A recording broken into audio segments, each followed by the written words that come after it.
Hello, everyone. Welcome to the Adventure and Mystery Book Club. I'm Bill Mallory, branch manager of the La Jolla Library, and I'm so glad that you could join me today for our continued reading of our next selection, War of the Worlds by H.G. Wells. Just to give you a quick recap on what happened in the first four chapters. They're short chapters, so we're going through several of them. Our unnamed narrator has described that astronomers were keeping track of what appeared to be large explosions of incandescent gas on the surface of Mars, and that some weeks later, the first of a series of giant cylinders have has landed, and in the English countryside, and now they are describing what is going on. At this point, the cylinder that has landed and is in a very deep pit, a sand pit. That's where it landed, and the end of it has unscrewed. People have been gathering around watching it, and they have seen from the cylinder emerge the Martians, the creatures who are described as being sort of large, brown, blobby creatures with long, thin tentacles, kind of like an octopus, a little bit, and only certainly a little bit more sinister than just that. And so that's where we stand now. If we will start, if you're ready. We'll begin chapter 5, the title of which is The Heat Ray. After a glimpse I had of the Martians emerging from the cylinder in which they had come to Earth from their planet, a kind of fascination paralyzed my actions. I remained standing knee-deep in the heather, staring at the mound that hid them. I, I was a battleground of fear and curiosity. I did not dare go back toward the pit, but I felt a passionate longing to peer into it. I began walking, therefore, in a big curve, seeking some point of vantage and continually looking at the sand heaps that hid these newcomers to our earth.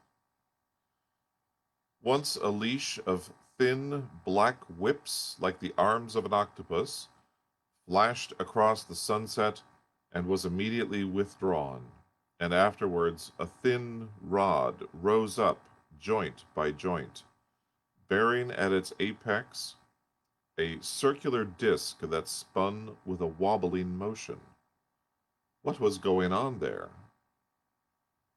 Most of the spectators had gathered in one or two groups, one a little crowd toward Woking, the other a knot of people in the direction of Chobham. Evidently they shared my mental conflict. There were few near me.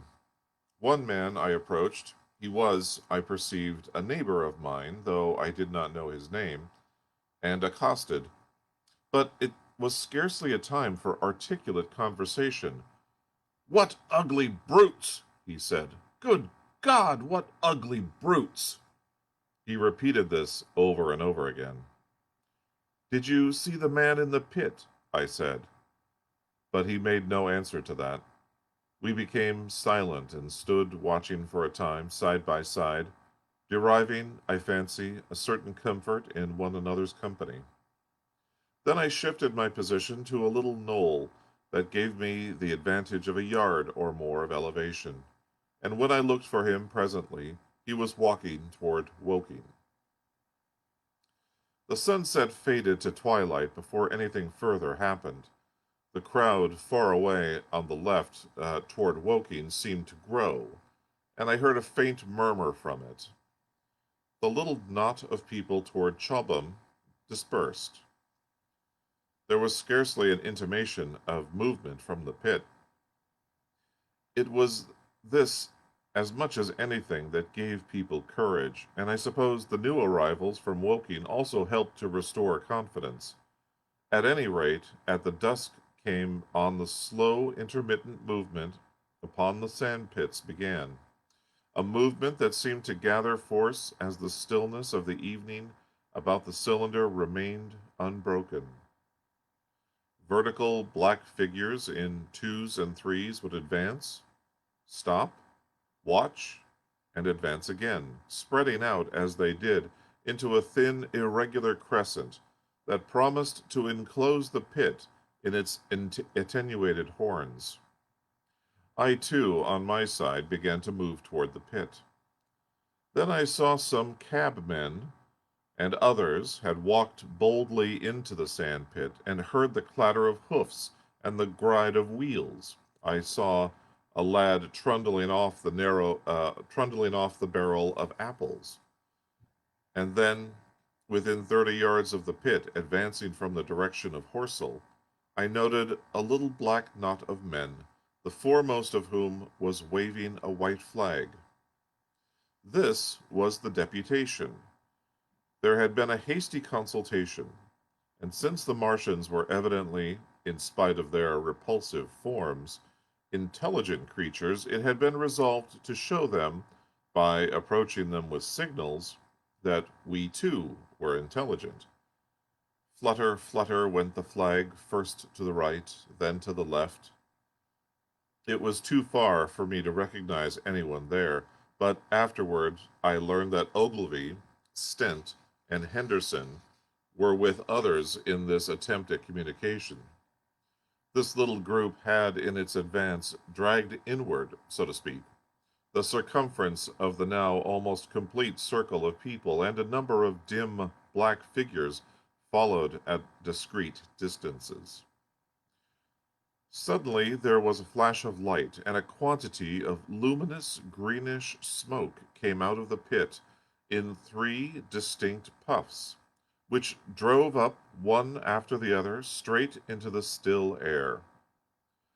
This smoke, or flame, perhaps would be a better word for it, was so bright that the deep blue sky overhead and the hazy stretches of brown common toward Chertsey, set with black pine trees, seemed to darken abruptly as these puffs rose, and to remain the darker after their dispersal. At the same time, a faint hissing sound became audible. Beyond the pit stood the little wedge of people with the white flag at its apex, arrested by these phenomena. A little knot of small vertical black shapes upon the black ground. As the green smoke arose, their faces flashed out in pallid green, then faded as the smoke vanished. Slowly the hissing passed into a humming, into a long, loud, droning noise. Slowly a humped shape rose out of the pit, and the ghost of a beam of light seemed to flicker out from it. Forthwith, flashes of actual flame, a bright glare, leaping from one to another, sprang from the scattered group of men.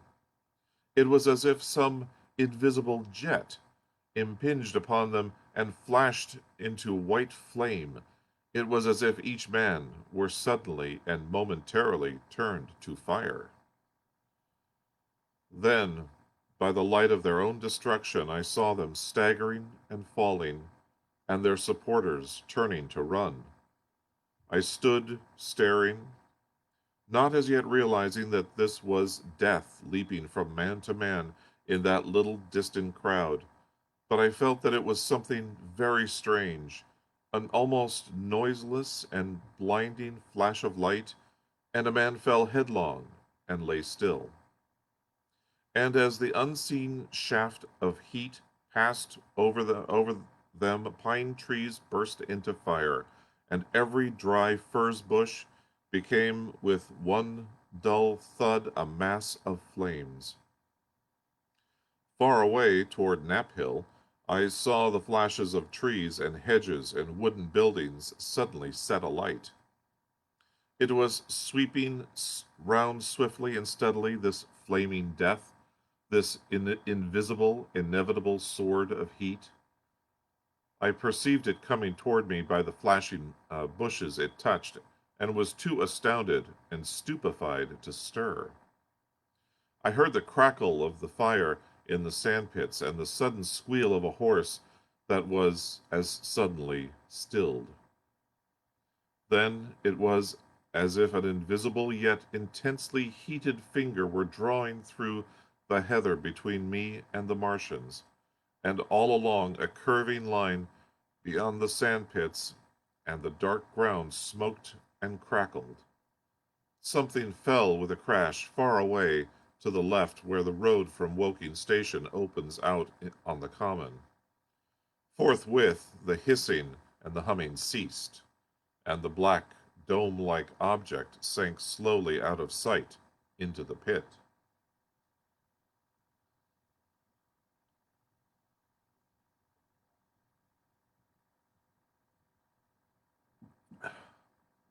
All this had happened with such swiftness that I had stood motionless, dumbfounded and dazzled by the flashes of light. Had that death swept through a full circle, it must inevitably have slain me in my surprise, but it passed and spared me, and left the night about me suddenly dark and unfamiliar. The undulating common now seemed now dark almost to blackness, except where its roadways lay gray and pale under the deep blue sky of the early night. It was dark and suddenly void of men. Overhead the stars were mustering, and in the west the sky was still a pale, bright, almost greenish blue. The tops of the pine trees and the roofs of Horsell came out in sharp and black against the western afterglow. The Martians and their appliances were altogether invisible, save for that thin mast upon which their restless mirror wobbled. Patches of bush and isolated trees here and there smoked and glowed still, and the houses toward Woking Station were sending up spires of flame into the stillness of the evening air. Nothing was changed, save for that, and a terrible astonishment. The little group of black specks with the flag of white had been swept out of existence, and the stillness of the evening, so it seemed to me, had scarcely been broken. It came to me that I was upon this dark common helpless, unprotected, and alone. Suddenly, like a thing falling upon me from without, came fear. With an effort I turned and began a stumbling run through the heather. The fear I felt was no rational fear, but a panic terror, not only of the Martians, but of the dusk and stillness all about me. Such an extraordinary effect in unmanning me it had that I ran weeping silently as a child might do. Once I had turned, I did not dare look back.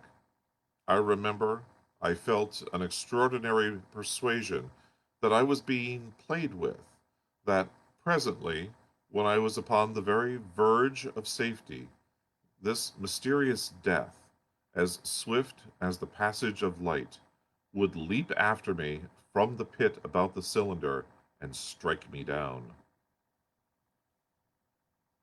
Chapter 6. The Heat Ray in the Chobham Road. It is still a matter of wonder how the Martians are able to slay men so swiftly and so silently. Many think that in some way they are able to generate an intense heat in a chamber of practically absolute non-conductivity. This intense heat they project in a parallel beam against any object they choose by means of a polished parabolic mirror of unknown composition,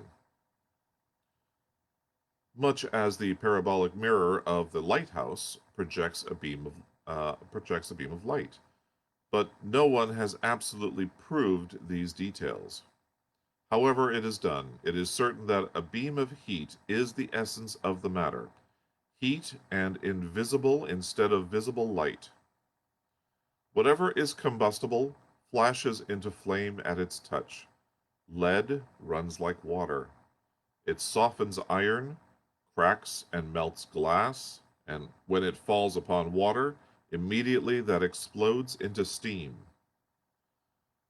That night, nearly 40 people lay under the starlight about the pit, charred and distorted beyond recognition. And all night long the common from Horsell to Maybury was deserted and brightly ablaze. The news of the massacre probably reached Chobham, Woking, and Ottershaw about the same time. In Woking, the shops had closed when the tragedy happened, and a number of people, shop people and so forth, attracted by the stories they had heard, were walking over the Horsell Bridge and along the road between the hedges that runs out at last upon the commons. You may imagine the young people, brushed up after the labors of the day and making this novelty, as they would make any novelty, the excuse for walking together and enjoying a trivial flirtation. You may figure to yourself the hum of voices along the road in the gloaming. As yet, of course, few people in Woking even knew that the cylinder had opened, though poor Henderson had sent a messenger on a bicycle to the post office with a special wire to an evening paper. As these folks came by twos and threes within view of the common, they found little knots of people talking excitedly and peering at the spinning mirror over the sandpits. And the newcomers were, no doubt, soon infected by the excitement. Before 8:30, when the deputation was destroyed, there may have been a crowd of 300 people or more at this place, besides those who had left the road to approach nearer the Martians. There were 3 policemen, too, one mounted, and all doing their best, under instructions from Stent, to keep people from approaching the cylinder. There was some booing from the more thoughtless and excitable souls, to whom a crowd is always an occasion for noise and horseplay. Stent and Ogilvy, anticipating the possibilities of a clash, had telegraphed from Horsell to the barracks as soon as the Martians emerged, asking for a company of soldiers to protect these strange creatures from violence. After that, they returned to lead the ill-fated advance. The description of their death, as it was seen by the crowd, tallies very closely with my own impressions. The 3 puffs of green smoke, the deep humming note, and the flashes of flame. But that crowd of people had a far narrower escape than mine. Only the fact that a hummock of heathery sand intercepted the lower part of the heat ray saved them. Had the elevation of the parabolic mirror been a few yards higher, none could have lived to tell the tale. They saw the flashes of the men falling, and an invisible hand, as it were, lit the bushes as it hurried toward them through the twilight. Then, with a whistling note that rose above the droning of the pit, the beams swung close to their heads, lighting the tops of the beech trees that lined the road and splitting the bricks, smashing the windows, firing the windows of window frames, and bringing down in crumbling ruin the gable of the house nearest the corner. In the sudden thud, hiss, and glare of the igniting trees, the panic-stricken crowd seemed to have swayed hesitatingly for some moments. Sparks and burning twigs began to fall into the road, and single leaves like puffs of flame. Hats and dresses caught fire, then came a crying from the common. There were shrieks and shouts, and suddenly a mounted policeman came galloping through the confusion with his hands clasped over his head, screaming. "They're coming!" a woman shrieked, and immediately everyone was turning and pushing at those behind to clear their way to Woking again. They must have bolted as blindly as a flock of sheep. Where the road grows narrow and black between the high banks, the crowd jammed, and a desperate struggle occurred. Not everyone in that crowd escaped. 3 persons, 2 women, and a little boy were crushed and trampled there and left to die amid the terror and the darkness. Chapter 7. How I Reached Home. For my own part, I remember nothing of my flight, except my blundering against trees and stumbling through the heather. All about me gathered the invisible terrors of the Martians. That pitiless sword of heat seemed to be whirling to and fro, flourishing overhead before it descended and smote me out of life. I came into the road between the crossroads and Horsell, and ran along this to the crossroads. At last I could go no further. I was exhausted with the violence of my emotion and my flight, and I staggered and fell by the wayside. That was near the bridge that crosses the canal by the gasworks. I fell and lay still. I must have remained there for some time. I sat up, strangely perplexed. For a moment I could not understand clearly how I came there. My terror had fallen from me like a garment. My hat had gone, and my collar had burst away from its fastener. A few minutes before, there had been only 3 real things before me: the immensity of the night and space and nature, my own feebleness and anguish, and the near approach of death. Now it was as if something turned over, and the point of view altered abruptly. There was no sensible transition from one state of mind to the other. I was immediately the self of every day again, a decent, ordinary citizen. The silent common, the impulse of my flight, the starting flames, all seemed like a dream. I asked myself, had these latter things indeed happened? I could not credit them. I rose and walked unsteadily up the steep incline of the bridge. My mind was blank wonder. My muscles and nerves seemed drained of their strength. I dare say I staggered drunkenly. A head rose over the arch and the figure of a workman carrying a basket appeared. Beside him ran a little boy. He passed me, wishing me good night. I was minded to speak to him, but did not. I answered his greeting with a meaningless mumble and went on over the bridge. Over the Maybury Arch, a train, a billowing tumult of white firelit smoke and a long caterpillar of lighted windows, went flying south. Clatter, clatter, clap, rap, and it was gone.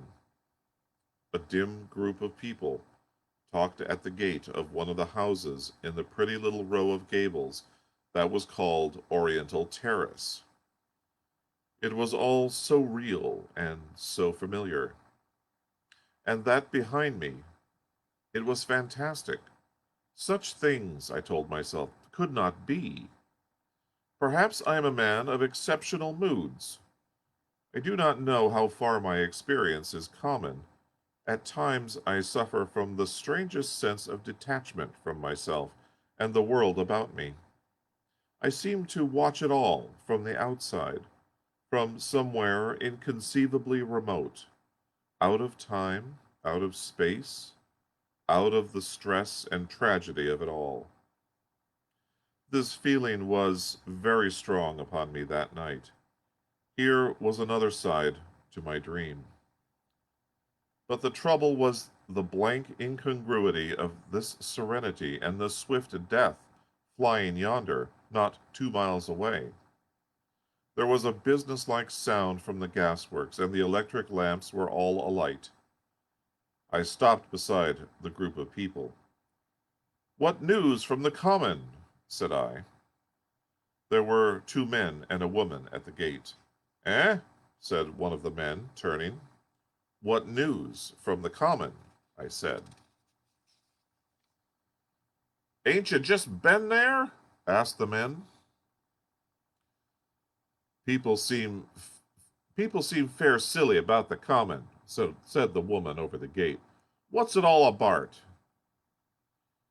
Haven't you heard of the men from Mars? Said I. The creatures from Mars. Quite enough, thanks, said the woman over the gate, and all three of them laughed. I felt foolish and angry. I tried to tell them what I had seen, and at my broken sentences they laughed again. You'll hear more yet, I said, and went on to my home. I startled my wife at the doorway, so haggard was I. I went into the dining room, sat down, drank some wine, and as soon as I could collect myself sufficiently, I told her the things I had seen.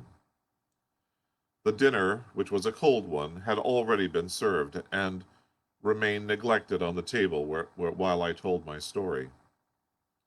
There is one thing, I said, to allay the fears I had aroused. They are the most sluggish things I ever saw crawl. They may keep they may keep the pit and kill the people who come near them, but they cannot get out of it. But the horror of them!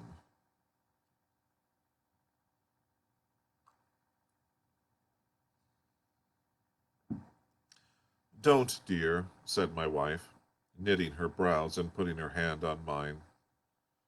Poor Ogilvy, I said, to think he may be lying dead there. My wife, at least, did not find my experience incredible. When I saw how deadly white her face was, I ceased abruptly. They may come here, she said again and again. I pressed her to take some wine and tried to reassure her.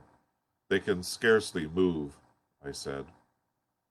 I began to comfort her and myself by repeating all that Ogilvy had told me of the impossibility of the Martians establishing themselves on Earth. In particular, I laid stress on the gravitational difficulty. On the surface of Earth, the force of gravity is 3 times what it is on the surface of Mars. A Martian, therefore, would weigh 3 times more than on Mars, albeit his muscular strength would be the same. His own body would be a cope of lead to him. That indeed was the general opinion. Both the Times and the Daily Telegraph, for instance, insisted on it the next morning, and both overlooked, just as I did, 2 obvious modifying influences. The atmosphere of Earth, we now know, contains far more oxygen, or far less argon, whichever way one likes to put it, than does Mars. The invigorating influences of this excess of oxygen upon the Martians indisputably did much to counterbalance the increased weight of their bodies. And in the second place, we all overlook the fact that such mechanical intelligence as the Martians possessed was quite able to dispense with muscular exertion at a pinch. But I did not consider these points at the time, and so my reasoning was dead against the chances of the invaders. With wine and food, the confidence of my own table, and the necessity of reassuring my wife, I grew by insensible degrees courageous and secure. They have done a foolish thing, said I, fingering my wine glass. They are dangerous because, no doubt, they are mad with terror. Perhaps they expected to find no living things, certainly no intelligent living things. A shell in the pit, said I. If worst comes to worst, we'll kill them all. The intense excitement of the events had no doubt left my perceptive powers in a state of erethism. I remember that dinner table with extraordinary vividness even now. My dear wife's sweet, anxious face peering across at me under the pink lampshade, the white cloth with its silver and glass tableware. For in those days even philosophical writers had many little luxuries. The crimson purple wine in my glass are photographically distinct. At the end of it, I sat tempering nuts with a cigarette, regretting Ogilvy's rashness and denouncing the short sighted timidity of the Martians. So, some respectable dodo in the uh, Morit, I'm sorry, uh, Mauritius, there we go. So some respectable dodo in the Mauritius might have lorded it in his nest and discussed the arrival of that ship full of pitiless soldiers in want of animal food. We will peck them to death tomorrow, my dear. I did not know it, but that was the last civilized dinner I was to eat for very many strange and terrible days. Chapter 8, Friday Night. The most extraordinary thing to my mind of all of all the strange and wonderful things that happened upon that Friday, was the dovetailing of the commonplace habits of our social order with the first beginnings of the series of events that was to topple the social order headlong. If on Friday night you had taken a pair of compasses and drawn a circle with a radius of 5 miles around the Woking sandpits, I doubt if you would have had one human being outside it, unless it was some relation of Stent or of the 3 or 4 cyclists or London people lying dead in the commons. Those emotions or habits were at all affected by the newcomers. Many people had heard of the cylinders, of course, and talked about it in their leisure, but it certainly did not make the sensation that an ultimatum to Germany would have done. In London that night, poor Henderson's telegram describing the gradual unscrewing of the shot was judged to be a canard, and his evening paper, after wiring for authentication from him and receiving no reply, the man was killed, decided not to print a special edition. Even within the 5 mile circle, the great majority of people were inert. I have already described the behavior of the men and women to whom I spoke. All over the district, people were dining and supping. Working men were gardening after the labors of the day. Children were being put to bed. Young people were wandering through the lanes, love making. Students sat over their books. Maybe there was a murmur in the village streets, or a novel and dominant topic in the public houses. Here and there a messenger or even an eyewitness of the later occurrences caused a world of excitement, a shouting and a running to and fro. But for the most part, the daily routine of working, eating, drinking, and sleeping went on as it had done for countless years, as though no planet Mars existed in the sky. Even at Woking Station and Horsell and Chobham, this was the case. In Woking Junction, until a late hour, trains were stopping and going on. Others were shunting on the sidings. Passengers were alighting and waiting, and everything was proceeding in the most ordinary way. A boy from the town, trenching on Smith's monopoly, was selling papers with the afternoon news. The ringing impact of trucks and the sharp whistle of the engines from the junction mingled with their shouts of "Men from Mars!" Excited men came into the station about 9 o'clock with incredible tidings, and caused no more disturbance than drunkards might have done.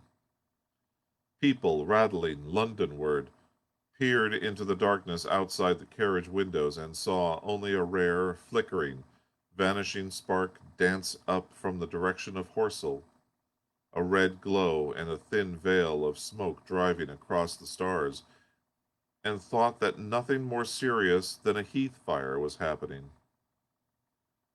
It was only around the edge of the common that any disturbance was perceptible.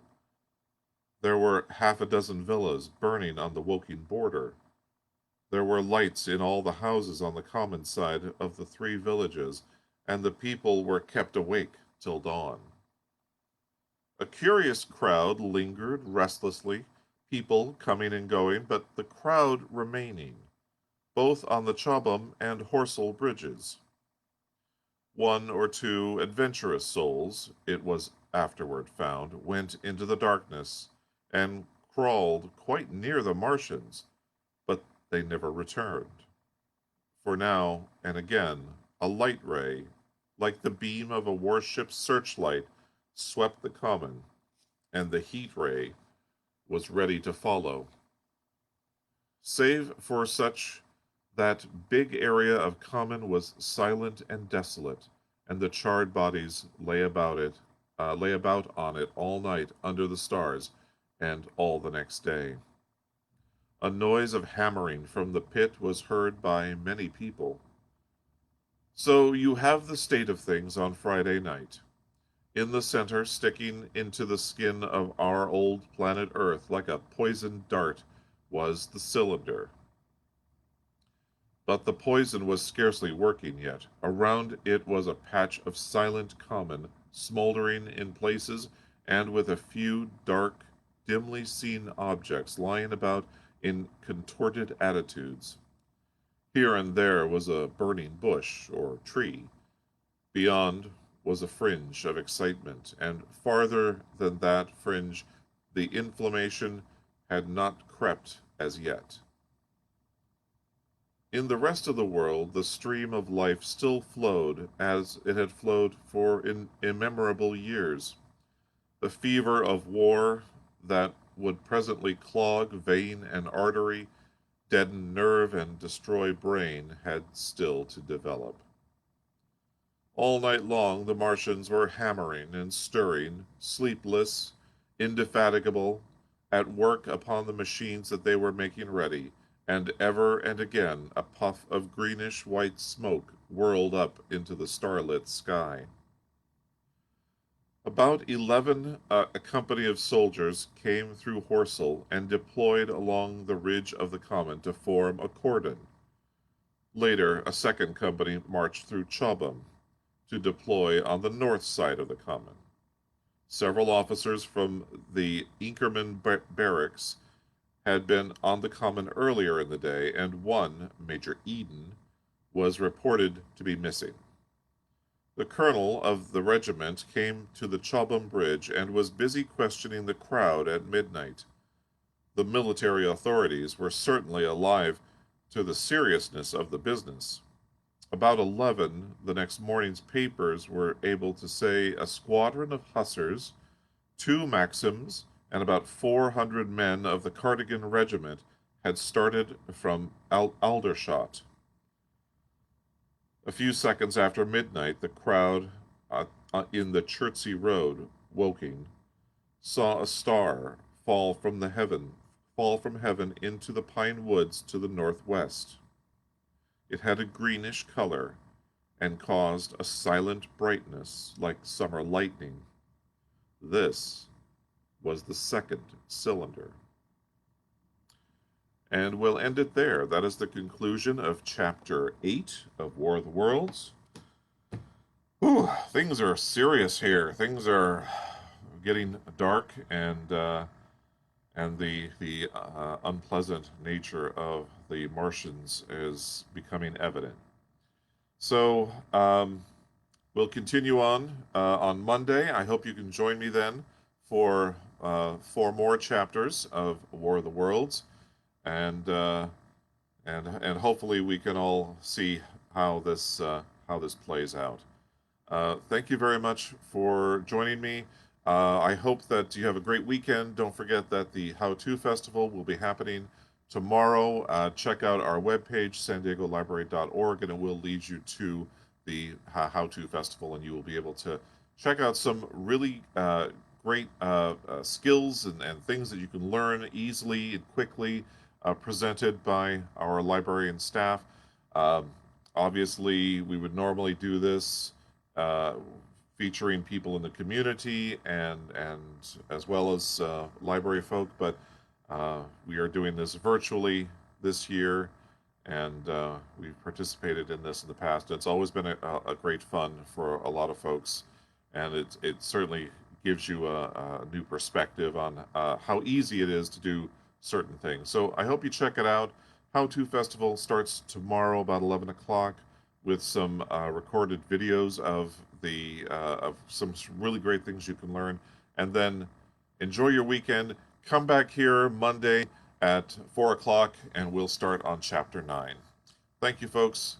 We'll see you again.